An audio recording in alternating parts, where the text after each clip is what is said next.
ಪರಿಣಾಮ ಸೇವಾ ಪ್ರಾಥಮಿಕ ಸಹಕಾರ ಕೃಷಿ ಮತ್ತು ಗ್ರಾಮೀಣಾಭಿವೃದ್ಧಿ ಬ್ಯಾಂಕ್ ಕರಿಮನೆ ಲೋಕನಾಥಪುರ ವತಿಯಿಂದ ನಡೆದ ಪತ್ರಿಕಾಗೋಷ್ಠಿಯಲ್ಲಿ ಬ್ಯಾಂಕಿನ ಪ್ರಗತಿ ಮತ್ತು ರೈತರು ಹಾಗೂ ಸಾರ್ವಜನಿಕರಿಗಾಗಿ ಜಾರಿಗೊಳಿಸಿರುವಂತಹ ವಿವಿಧ ಸಾಲ ಸೌಲಭ್ಯಗಳ ಕುರಿತು ಮಾಹಿತಿಯನ್ನು ನೀಡಲಾಯಿತು. ಸಹಕಾರಿ ಕೃಷಿ ಮತ್ತು ಗ್ರಾಮೀಣಾಭಿವೃದ್ಧಿ ಬ್ಯಾಂಕ್ ಕರಿಮನೆ ಲೋಕನಾಥಪುರ ಕೊಪ್ಪಳ ತಾಲೂಕು ಚಿಕ್ಕಮಗಳೂರು ಜಿಲ್ಲೆ ಖರೀದಿ ಸಾಲ 10% ಬಡ್ಡಿಯಂತೆ, ರಸಗೊಬ್ಬರ ಖರೀದಿ ಸಾಲ 10% ಅಂತೆ, ಸಾಮಾಜಿಕ ಉದ್ದೇಶ ಸಾಲವನ್ನು 3 ಲಕ್ಷದಿಂದ 10 ಲಕ್ಷಕ್ಕೆ ಏರಿಸಿವಿ, ಶೇಕಡ 12 ಬಡ್ಡಿ ದರದಲ್ಲಿ. ವಿದ್ಯಾಭ್ಯಾಸ ಸಾಲ 20 ಲಕ್ಷದವರೆಗೆ ಕೊಡಲು ತೀರ್ಮಾನಿಸಿದ್ದೇವೆ, ಅದು ಶೇಕಡ 10% ಬಡ್ಡಿಯಲ್ಲಿ. ಸ್ಥಿರ ಸ್ವತ್ತು ಆಧಾರ ಸಾಲ 30 ಲಕ್ಷದವರೆಗೆ ಶೇಕಡ 12% ಬಡ್ಡಿ ದರದಲ್ಲಿ. ಇನ್ನು ಗೃಹ ನಿರ್ಮಾಣ ಮತ್ತು ಮನೆ ರಿಪೇರಿ, ಮನೆ ಖರೀದಿ ಸಾಲ. ಬ್ಯಾಂಕಿನ ಅಧ್ಯಕ್ಷ ಅಬ್ಬಳಮಕ್ಕಿ ಅಶ್ವಥ್ ಮಾತನಾಡಿ, ರಾಜ್ಯ ಹಾಗೂ ಜಿಲ್ಲೆಯಲ್ಲಿ ಅತ್ಯುತ್ತಮ ಸಹಕಾರಿ ಬ್ಯಾಂಕ್ಗಳಲ್ಲಿ ಒಂದಾಗಿ ನಮ್ಮ ಬ್ಯಾಂಕ್ ಗುರುತಿಸಿಕೊಂಡಿದ್ದು, ಪ್ರಸ್ತುತ ಬ್ಯಾಂಕ್ ಲಾಭದಾಯಕವಾಗಿ ಕಾರ್ಯನಿರ್ವಹಿಸುತ್ತಿದೆ ಅಂತ ತಿಳಿಸಿದರು. ಸ್ವಂತ ಬಂಡವಾಳ ವಿಭಾಗದಲ್ಲಿ ಪಡೆದ ಸಾಲಗಳಿಗೆ ಸರ್ಕಾರದಿಂದ ಏಕಕಾಲಿಕ ಸಾಲ ತೀರುವಳಿ ಯೋಜನೆಗೆ ಅನುಮೋದನೆ ದೊರೆತಿದ್ದು, ಆಡಳಿತ ಮಂಡಳಿಯ ಪ್ರಯತ್ನದಿಂದ ಈ ಅವಕಾಶ ಲಭಿಸಿದೆ. ಈ ಒಂದು ಯೋಜನೆಗೆ ಉತ್ತಮ ಸ್ಪಂದನೆಯೂ ವ್ಯಕ್ತವಾಗಿದ್ದು, ಅನೇಕ ಸಾಲಗಾರರು ಇದರ ಪ್ರಯೋಜನ ಪಡೆದು ತಮ್ಮ ಬಾಕಿ ಸಾಲಗಳನ್ನು ತೀರಿಸಿದ್ದಾರೆ ಅಂತ ತಿಳಿಸಿದರು. ನಮ್ಮ ಬ್ಯಾಂಕು ರಾಜ್ಯ ಹಾಗೂ ಜಿಲ್ಲೆಯಲ್ಲೇ ಒಂದು ಅತ್ಯುತ್ತಮ ಬ್ಯಾಂಕ್ ಆಗಿದ್ದು, ಪ್ರಸ್ತುತ ಈ ವರ್ಷ ಸ್ವಂತ ಬಂಡವಾಳ ವಿಭಾಗದಲ್ಲಿ ಸಾಲಗಳಿಗೆ ಆಡಳಿತ ಮಂಡಳಿಯ ಪ್ರಯತ್ನದಿಂದ ಏಕಕಾಲಿಕ ಸಾಲ ತಿರುವಳಿ ಯೋಜನೆ ಅನುಮತಿ ದೊರೆತಿದ್ದು, ಇದರಿಂದ ಅನೇಕ ರೈತರಿಗೆ ಬಹಳ ಉಪಯೋಗ ಆಗಿದ್ದು, ಶೇಕಡ 70% ಅದರಲ್ಲಿ ವಸೂಲಾತಿಯಾಗಿರ್ತದೆ. ನಂತರ ಈಗ ಸ್ವಂತ ಬಂಡವಾಳ ವಿಭಾಗದಿಂದ ಇನ್ನೂ ಅನೇಕ ಹೊಸ ಹೊಸ ಯೋಜನೆಗಳನ್ನು ನೀಡಬೇಕಂತ ಉದ್ದೇಶ ಇಟ್ಟುಕೊಂಡು ಒಂದು ವಿದ್ಯಾಭ್ಯಾಸ ಸಾಲ 10%, ವಾಹನ ಖರೀದಿ ಸಾಲ, ಆಮೇಲೆ ರಸಗೊಬ್ಬರ ಖರೀದಿ ಸಾಲ 10% ಬಡ್ಡಿಯಲ್ಲಿ ಕೊಡಬೇಕಂತ ತೀರ್ಮಾನ ಮಾಡಿದ್ದೀವಿ. ಅದರಂತೆ ಸಾಮಾಜಿಕ ಉದ್ದೇಶ ಸಾಲ 3 ಲಕ್ಷದಿಂದ 10 ಲಕ್ಷಕ್ಕೆ ಏರಿಸಿದ್ದೀವಿ. ಸ್ಥಿರ ಆಧಾರ ಸಾಲ 30 ಲಕ್ಷಕ್ಕೆ ಏರಿಸಿದ್ದೀವಿ. ಜಮೀನು ಖರೀದಿ, ನಿವೇಶನ ಖರೀದಿ 30 ಲಕ್ಷ, ಗೃಹ ನಿರ್ವಹಣಾ, ಮನೆ ರಿಪೇರಿ ಇತ್ಯಾದಿಗಳಿಗೆ 30 ಲಕ್ಷಕ್ಕೆ ಏರಿಸಿದ್ದೀವಿ. ಇಂಥ ಅನೇಕ ಉದ್ದೇಶಗಳು.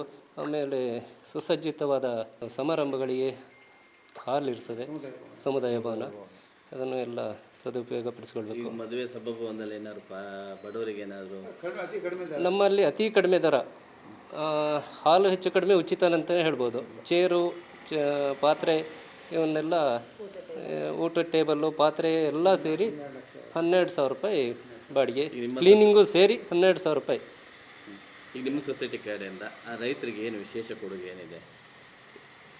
ವಿಶೇಷವಾಗಿ ಗೊಬ್ಬರ ಎಲ್ಲೂ ಇಡೀ 10%ಗೆ ಎಲ್ಲೂ ಗೊಬ್ಬರ ಸಾಲ, ಈ ಗೊಬ್ಬರ ಸಾಲ 10%ಗೆ ಎಲ್ಲೂ ಇಲ್ಲ. ವಿಶೇಷವಾಗಿ ಇದು 1,000 ಟನ್ನಿಗಿಂತ ಹೆಚ್ಚು ಗೊಬ್ಬರದ ವ್ಯಾಪಾರ ಮಾಡ್ತೀವಿ.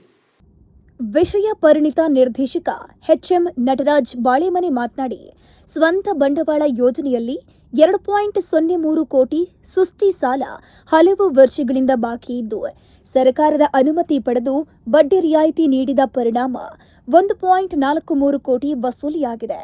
ಇದರಿಂದ ಒಟ್ಟು ಸುಸ್ತಿ ಸಾಲದಲ್ಲಿ ಸುಮಾರು ಶೇಕಡ 70% ವಸೂಲಿಯಾಗಿರುವುದು ಬ್ಯಾಂಕಿನ ಸಾಧನೆಯಾಗಿದೆ ಅಂತ ತಿಳಿಸಿದರು.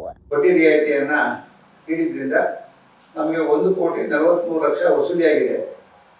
ಅಂದರೆ ಒಟ್ಟು ಬಂಡವಾಳದಲ್ಲಿ ಶೇಕಡ 70% ವಸೂಲಿಯಾಗಿದೆ. ಈ ವಸೂಲಿಯಾದರೆ ಬ್ಯಾಂಕು ರೈತರಿಗೆ ಸುಮಾರು 31 ಲಕ್ಷಕ್ಕೂ ಹೆಚ್ಚು ಬಡ್ಡಿ ರಿಯಾಯಿತಿಯನ್ನು ಬ್ಯಾಂಕಿನ ಲಾಭದಲ್ಲಿ ನೀಡಿದೆ. ಅದು ಒಂದು ವಿಶೇಷ. ಯಾಕಂತ ಹೇಳಿದ್ರೆ ಇದು ನಾವೇ ಬರೋದಿಲ್ಲ, ಸರ್ಕಾರಕ್ಕೆ ಬಂದು ಸರ್ಕಾರದಿಂದ ಅನುಮತಿ ಪಡೆದು ನಮ್ಮ ರೈತರ ಹಿತ ಕಾಪಾಡುವ ಉದ್ದೇಶದಿಂದ ಅವೆಲ್ಲ 15-16% ಬಡ್ಡಿಗಳನ್ನ ನಾವು ಫ್ಲ್ಯಾಟ್ 10% ಬಡ್ಡಿಯಲ್ಲಿ ಅವರಿಗೆ ವಸೂಲಾತಿ ಮಾಡಿದ್ರಿಂದ ಕೆಲವರಿಗೆ 1-5-6 ಲಕ್ಷದವರೆಗೂ ರೈತರಿಗೆ ಪ್ರಯೋಜನ ಆಗಿದೆ. ಇದು ಒಂದು ಬ್ಯಾಂಕಿನ ಆಡಳಿತ ಮಂಡಳಿಯ ಒಂದು ವಿಶೇಷ ಕಾರ್ಯಕ್ರಮ ಅಂತ ಹೇಳಲಿಕ್ಕೆ ನಮಗೆ ಸಂತೋಷ ಆಗ್ತದೆ. ಹಾಗೆ ನಮ್ಮಲ್ಲಿ ಸ್ವಂತ ಬಂಡವಾಳಗಳು ಸಾಕಷ್ಟು ಇರೋದ್ರಿಂದ ಅದನ್ನು ಆದಷ್ಟು ಜನಗಳಿಗೆ ಸಾಲ ಕೊಡುವುದರ ಮುಖಾಂತರ ಜನಗಳಿಗೆ ಪ್ರಯೋಜನ ಆಗುವ ಉದ್ದೇಶದಿಂದ ಅನೇಕ ಯೋಜನೆಗಳನ್ನು ಮಾಡಿರೋದನ್ನ ನಮ್ಮ ಅಧ್ಯಕ್ಷರು ಈಗಾಗಲೇ ಗಮನಕ್ಕೆ ತಂದಿದ್ದಾರೆ. ಠೇವಣಿಯಿಂದ ಸಾಲ ಕೊಡ್ತಾ ಇದ್ದೀವಿ ಮತ್ತು ನಮ್ಮ ಲಾಭಗಳನ್ನ ಹೂಡಿಕೆಗಳು ಮಾಡಿದ್ದೀವಲ್ಲ ಅದರಿಂದ ಸಾಲ ಕೊಡ್ತಿದ್ದೀವಿ. ಅದು ಸ್ವಂತ ಬಂಡವಾಳ ಸಾಲ. ನಬಾರ್ಡ್ನಿಂದ ಪುನರುತ್ಥಾನ ಆಗಿ ಕೊಡುವಂಥದ್ದು ನಬಾರ್ಡ್ ಸಾಲ. ಅದನ್ನು ಸರ್ಕಾರದ ಸಹಾಯಧನದಲ್ಲಿ ಶೇಕಡ 3 ಕೊಡ್ತಾ ಇದ್ದೀವಿ. ಅದರಲ್ಲಿ ವಿವಿಧ ಯೋಜನೆಗಳಿದ್ದಾವೆ. ಆ ಎಲ್ಲ ಯೋಜನೆಗಳಿಗೂ ನಬಾರ್ಡಿಂದ ಅನುಮೋದಿತ ಯೋಜನೆಗಳೆಲ್ಲರಿಗೂ ಸಾಲ ಕೊಡ್ತಾ ಇದ್ದೀವಿ. ಅದಕ್ಕೆಲ್ಲರೂ ಶೇಕಡ 3 ಬಡ್ಡಿ. ಮಾಜಿ ಅಧ್ಯಕ್ಷ ಹಾಗೂ ಹಾಲಿ ಸದಸ್ಯ ಸಿಎಸ್ ಲಕ್ಷ್ಮೀನಾರಾಯಣ್ ಮಾತನಾಡಿ, ಸರ್ಕಾರಿ ನೌಕರರ ಸಂಬಳಾಧಾರಿತ ಸಾಲದಿಂದ ಹಿಡಿದು ಬಂಗಾರ ಅಡಮಾನ ಸಾಲದವರೆಗೆ ವಿವಿಧ ರೀತಿಯ ಸಾಲಗಳನ್ನು ಬ್ಯಾಂಕ್ ಮೂಲಕ ನೀಡಲಾಗುತ್ತಿದೆ. ಬ್ಯಾಂಕಿನ ಬೆಳವಣಿಗೆಯಲ್ಲಿ ಮಾಜಿ ಅಧ್ಯಕ್ಷ ಹಾಗೂ ಸಹಕಾರಿ ಧುರೀಣ ಎಚ್ಎಂ ನಟರಾಜ್ ಬಾಳೆಮನೆ ಅವರ ಕೊಡುಗೆ ಮಹತ್ವದ್ದಾಗಿದೆ ಅಂತ ಶ್ಲಾಘಿಸಿದರು. ನಾವು ಈಗಾಗಲೇ ಸರ್ಕಾರಿ ನೌಕರರಿಗೆ ಸಂಬಳಾಧಾರಿತ ಸಾಲನ್ನು ಕೊಡ್ತಾಯಿದ್ದೀವಿ, ಬಂಗಾರ ಅಡಮಾನ ಸಾಲನ್ನು ಕೊಡ್ತಾಯಿದ್ದೀವಿ, ಹಲವಾರು ರೀತಿಯಲ್ಲಿ ಸಾಲ ಸೌಲಭ್ಯಗಳನ್ನು ಕೊಡ್ತಾಯಿದ್ದೀವಿ. ಇದು ನಾವು ಯಾಕೆ ನಿಮ್ಮನ್ನು ಕರೆದು ಅಂದರೆ, ನಮ್ಮ ಬ್ಯಾಂಕಿನ ಗ್ರಾಹಕರ ವ್ಯಾಪ್ತಿಯಲ್ಲಿ ಅದು ನಮ್ಮ ಬ್ಯಾಂಕಿನ ಸದಸ್ಯರುಗಳಿಗೆ ಮಾತ್ರ ಈ ಸಾಲ ನಾವು ಕೊಡ್ತಕ್ಕಂಥದ್ದು. ನಾವು ಕೆಲವಷ್ಟು ಯೋಜನೆಗಳನ್ನು ಹಾಕೊಂಬಂದಿದ್ದು ನಮ್ಮ ಗ್ರಾಹಕರಿಗೆ ಇದು ತಲುಪಬೇಕು, ಸಕಾಲದಲ್ಲಿ ತಲುಪಬೇಕು. ಯಾವ್ಯಾವ ರೀತಿ ಸಾಲ ಕೊಡ್ತಿದ್ವಿ ಅಂತ ಅದೇ ಈಗ ಹೇಳಿದ್ರಲ್ಲ, ಸಾಮಾಜಿಕ ಉದ್ದೇಶ ಸಾಲ 3 ಲಕ್ಷ ಅಂತ. 3 ಲಕ್ಷದಿಂದ ಕೆಲವರೆಲ್ಲ 3 ಲಕ್ಷ ಅಂದ್ಕೊಳ್ಳೆ 3 ಲಕ್ಷಕ್ಕೆ ಇಷ್ಟೆಲ್ಲ ರೆಕಾರ್ಡ್ ಇಲ್ಲ. ಈಗ ಅದನ್ನು 10 ಲಕ್ಷ ಕೊಡ್ತೀವಿ. ನಮ್ಮ ಹತ್ರ ಬಂಡವಾಳ ಇದೆ. 2008 2010ರವರೆಗೂ ಗತವೈಭವದಲ್ಲಿದ್ದರ್ತಕ್ಕಂಥ ಈ ಕರಿಮನೆ ಶ್ರೀ ರಾಮಸೇವಾ ಭೂ ಅಭಿವೃದ್ಧಿ ಬ್ಯಾಂಕು ನಬಾರ್ಡ್ ಪುರಸ್ಕೃತ ಆಗಿತ್ತು. ತದನಂತರದಲ್ಲಿ ಕೆಲವರು ಈ ರಾಜಕೀಯ ನಾಯಕರುಗಳ ಪ್ರೇರಿತ ಸಾಲ ಮನ್ನಾ ಇನ್ನೊಂದು ಮತ್ತೊಂದು ಈ ಭಾಷಣಗಳ ಉದ್ದೇಶದಿಂದವ ಸ್ವಲ್ಪ ಹಿನ್ನಡೆನೂ ಅನುಭವಿಸಿತು. ಆ ಕಾಲದಲ್ಲಿ ತುಂಬ ಕಷ್ಟದ ಸ್ಥಿತಿಯಲ್ಲಿ ಈ ಬ್ಯಾಂಕ್ಗೆ ಸುಮಾರು 7-7.5 ಕೋಟಿಯಷ್ಟು ನಷ್ಟವನ್ನು ಹೊಂದಿತ್ತು. ನಷ್ಟ ಅಂತ ಹೇಳಿದರೆ NPA ತೋರ್ಸೋಕೆ ಹೋಗಿ ನಷ್ಟ ಆಗಿದ್ದ ಹೊರತು ಇಲ್ಲೆಲ್ಲ ವಿಲ್ಫುಲ್ ಸಾಲಗಾರ ಇದ್ದಿದ್ದೇ ಹೊರತು ಯಾವುದೇ ದಾಖಲೆ ಇಲ್ಲದೆತ್ತಿ ಅಥವಾ ಸಮಗ್ರ ಅವನ ಯಾವುದು ಒಂದನ್ನು ಅಡಮಾನ ಮಾಡ್ಕೊಂಡೈತಿ ಸಾಲ ಕೊಟ್ಟು ನಷ್ಟಕ್ಕೆ ಹೋಗಿರ್ತಕ್ಕಂಥದ್ದಲ್ಲ. ತದನಂತರದಲ್ಲಿ ಈ ಬ್ಯಾಂಕು ಈ ಬೋರ್ಡು ಕೆಲವು ಕಠಿಣ ನಿರ್ಧಾರಗಳನ್ನ ತಗೊಂಡು ಸರ್ಕಾರದ ಬಡ್ಡಿ ಮನ್ನಾ ಯೋಜನೆಯನ್ನು ಕೂಡ ಸದುಪಯೋಗವನ್ನು ಪಡಿಸ್ಕೊಂಡು ಸರ್ಕಾರದ ಬಡ್ಡಿ ಮನ್ನಾ ಯೋಜನೆಯನ್ನು ಸದುಪಯೋಗ ಪಡಿಸ್ಕೊಳ್ಳೋದು ಅಂತ ಹೇಳಿಬಿಟ್ರೆ, ಈ ರಾಜ್ಯದಲ್ಲಿ 181 PLD ಬ್ಯಾಂಕುಗಳು ಬಹುಶಃ ಯಾವ PLD ಬ್ಯಾಂಕುಗಳು ಮಾಡಲಿಕ್ಕಿಲ್ಲ. ಏಕಕಾಲದಲ್ಲಿ ಒಂದು ಕಂತನ್ನು 1 ಲಕ್ಷ ಕಟ್ಟೋಕ್ಕಿದ್ದವನಿಗೆ 10 ಕಂತು ಬಾಕಿ ಆಗಿದ್ದು 10 ಲಕ್ಷ ಕಟ್ಟೋಕ್ಕಿದೆ ಅಂದರೆ ಅವನ ಹತ್ರ ಕಟ್ಟಲಿಕ್ಕೆ ದುಡ್ಡಿರಲಿಲ್ಲ. ನಿಂಗೆ ಅರ್ಥ ಅದರಲ್ಲಿ 5 ಲಕ್ಷ ಅಸಲು ಕಟ್ಟು 5 ಲಕ್ಷ ಬಡ್ಡಿ ಕಟ್ಟು ಅಂತ ಹೇಳಿದ್ರೆ ಅವನ ಹತ್ರ ಕಟ್ಟಲಿಕ್ಕೆ ಇರಲಿಲ್ಲ. ರಾಜ್ಯದಲ್ಲಿ ಹೈಯೆಸ್ಟ್ ಬಡ್ಡಿ ಮನ್ನಾ ಪ್ರಯೋಜನ ಪಡ್ಕೊಂಡಿದ್ದು ನಮ್ಮ ಬ್ಯಾಂಕು. ಆ ಸಂದರ್ಭದಲ್ಲಿ ನಮ್ಮ ಬ್ಯಾಂಕಿನ ಇವತ್ತಿನ ವಿಷಯ ಪರಿಣಿತ ನಿರ್ದೇಶಕರು, ಹಿರಿಯ ಸಹಕಾರಿ ಧುರೀಣರು, ನಮ್ಮೆಲ್ಲರ ಮಾರ್ಗದರ್ಶಿಗಳು ಆಗಿರ್ತಕ್ಕಂಥ ಶ್ರೀಯುತ ಎಚ್.ಎಂ. ನಟರಾಜರವರು ರಾಜ್ಯ ಬ್ಯಾಂಕ್ ಅಧ್ಯಕ್ಷರಾಗಿರ್ತಕ್ಕಂಥ ಶ್ರೀಯುತ ಷಡಾಕ್ಷರವ್ರ ಹತ್ರ ಮಾತಾಡಿ, ನಾವೇ ನಿಮಗೆ FD ಕೊಡ್ತೀವಿ, ಅವ್ರಿಗೆ ತಿರುಗಿ ಸಾಲ ಕೊಡಿ ಅಂತ ಕೇಳಿದರು.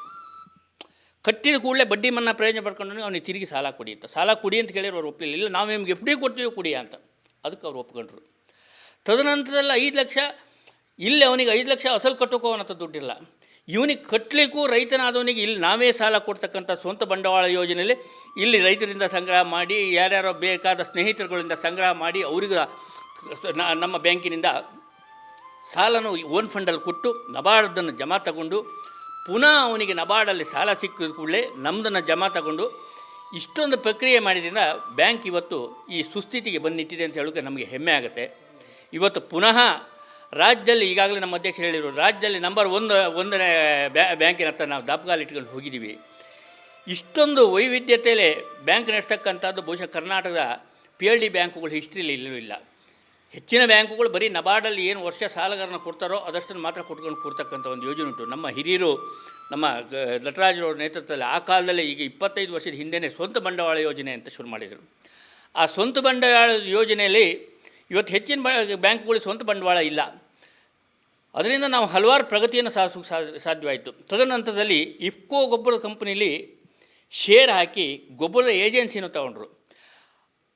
ಆ ಗೊಬ್ಬರ ವ್ಯಾಪಾರ ನೀವೆಲ್ಲರೂ ಕೇಳಿರ್ಬೋದೇನೋ, PLD ಬ್ಯಾಂಕುಗಳು 180ರಲ್ಲಿ ಎಲ್ಲಿ PLD ಬ್ಯಾಂಕುಗಳಲ್ಲಿ ಗೊಬ್ಬರ ಮಾರ್ತಾರೆ ಅಂತ.